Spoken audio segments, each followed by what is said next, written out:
इतिहास की कक्षा में आपका स्वागत है। हम मानव के विकास की कहानी पढ़ रहे थे। अब इसी क्रम में हम आगे पढ़ेंगे। आदि मानवों के अवशेषों को भिन्न भिन्न प्रजातियों में वर्गीकृत किया गया, यानी आदि मानव के जो अवशेष मिले हैं उनको अलग अलग प्रजातियों में बांटा गया है। प्रजातियों को अक्सर उनकी हड्डियों की रचना में पाए जाने वाले अंतरों के आधार पर विभाजित किया गया, यानी उनमें हड्डियों में जो अंतर पाया गया उसके आधार पर उनको अलग अलग किया गया। उदाहरण के लिए प्रारंभिक मानवों की प्रजातियों में उनकी खोपड़ी के आकार और जबड़े की विशेषता के आधार पर बांटा गया, यानी खोपड़ी का बड़ा आकार है, किसी का छोटा आकार है, किसी के आगे के दांत ज़्यादा मजबूत हैं, किसी के पीछे के दांत ज़्यादा मजबूत हैं। ये विशेषताएं सकारात्मक प्रतिपुष्टि व्यवस्था के रूप में विकसित हुई होगी। उदाहरण के लिए दो पैरों पर खड़े होकर चलने की क्षमता कारण हाथ बच्चों या चीज़ों को उठाकर ले जाने के लिए मुक्त हो गए, यानी दो पैरों पर जब पहले शुरुआत में मनुष्य जो है वो चौपाए थे, चार पैरों से चलने वाले प्राणी पाए गए। उसके बाद उनके आगे के जो पैर थे वो उन्होंने ऊपर उठा लिए और वो पीछे के पैरों के बल पर चलने लगे, जिससे आगे के पैरों का वो हाथों के रूप में इस्तेमाल करने लगे। और जो जो हाथों का इस्तेमाल बढ़ता गया तो दो पैरों पर खड़े होने की होकर चलने की कुशलता भी बढ़ती गई। इसमें विभिन्न प्रकार के काम करने में के लिए हाथ जो है वो स्वतंत्र हो जाने का लाभ मिला।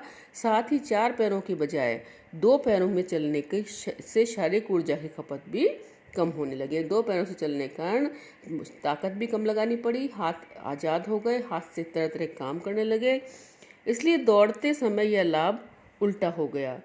लेतोली तंजानिया मिले होमिनाइड के पदचिन्हों के जीवाश्मों और हादार इथोपिया से प्राप्त हड्डियों के जीवाश्मों से पता चलता है कि तत्कालीन मानव दो पैरों से चलने लगे थे।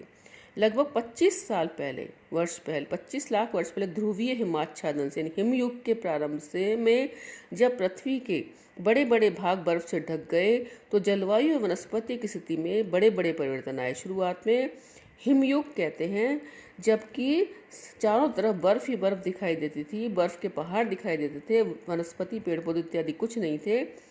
तापमान और वर्षा में कमी हो जाने के कारण जंगल कम हो गए और घास के मैदानों का क्षेत्रफल बढ़ गया। थोड़े समय के लिए जब मौसम खुलता था तो केवल घास ही उग पाती थी, बड़े पेड़ नहीं हो पाते थे और दोबारा से बारिश आ जाती थी या दोबारा से बर्फ जम जाती थी, जिसके परिणामस्वरूप ऑस्ट्रोलिपिथेकस के प्रारंभिक रूप धीरे धीरे लुप्त हो गए। उनके स्थान पर उनकी दूसरी प्रजातियां आ गई। सूखी परिस्थितियों में जो आराम से रह सकती थी, इसे जीन्स होमो के सबसे पुराने प्रतिनिधि शामिल थे।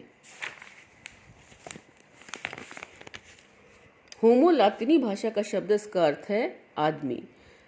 यद्यपि इसमें पुरुष और महिला दोनों शामिल हैं, वैज्ञानिकों ने होमो को कई प्रजातियों में बांटा है और इन प्रजातियों को उनकी विशेषताओं के आधार पर अलग अलग नाम दिए हैं। इस प्रकार जीवाश्मों को होमो हैबिलस यानी औजार बनाने वाले, होमो इरेक्टस सीधे पैरों के बल चलने वाले और होमो सैपियंस यानी चिंतनशील मनुष्य के रूप में वर्गीकृत किया गया है।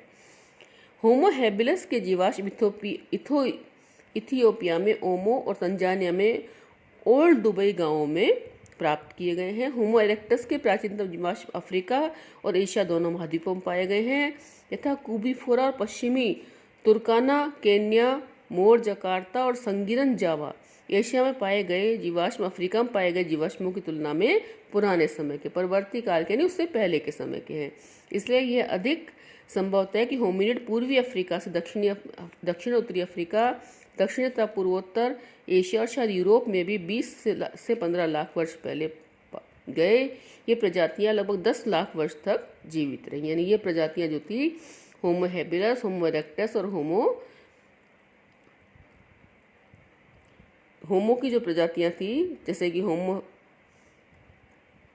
मैंने अभी आपको बताया था कि होमो की तीनों प्रजातियां हैं, होमो इरेक्टस, होमो हैबिलस और होमो सैपियंस। ये तीनों जो है 10 लाख वर्ष पहले तक पाए गए। कुछ दृष्टांतों में, कुछ उदाहरणों में जीवाश्मों का नामकरण उन स्थानों के आधार पर किया गया जहाँ पर ये विशेष प्रकार के जीवाश्म मिले थे।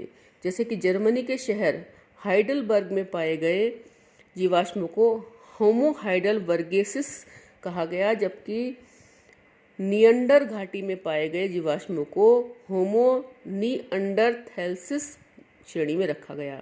यूरोप में मिले सबसे पुराने जीवाश्म होमो हाइडलबर्गेसिस और होमो निएंडरथैलेसिस के हैं। ये दोनों ही होमो सैपियंस प्रजाति के हैं। हाइडलबर्ग मानव 8 लाख वर्ष पहले से 1 लाख वर्ष पहले दूर दूर तक फैले हुए थे। इनके जीवाश्म में इनके जीवों के अंश अफ्रीका, एशिया, यूरोप के में पाए गए हैं। निरअंडरथल मानव मोटे तौर पर 1,30,000 से 35,000 वर्ष पहले तक यूरोप, पश्चिमी और मध्य एशिया में रहा करते थे। ये पश्चिमी यूरोप में लगभग 35,000 वर्ष पहले तक अचानक विलुप्त हो गए। सामान्यतः ऑस्ट्रेलोपिथिकस की तुलना में होमो का मस्तिष्क बड़ा होता था, जबड़े बाहर की तरफ निकले हुए होते थे और दांत छोटे होते थे। इसमें उनके मस्तिष्क के आकार में वृद्धि को अधिक बुद्धिमत्ता और बेहतर याददाश्त से जोड़ा जाता है।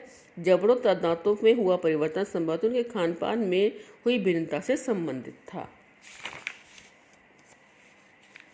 अब हम कल जो है वो आधुनिक मानव के विकास की कहानी पढ़ेंगे।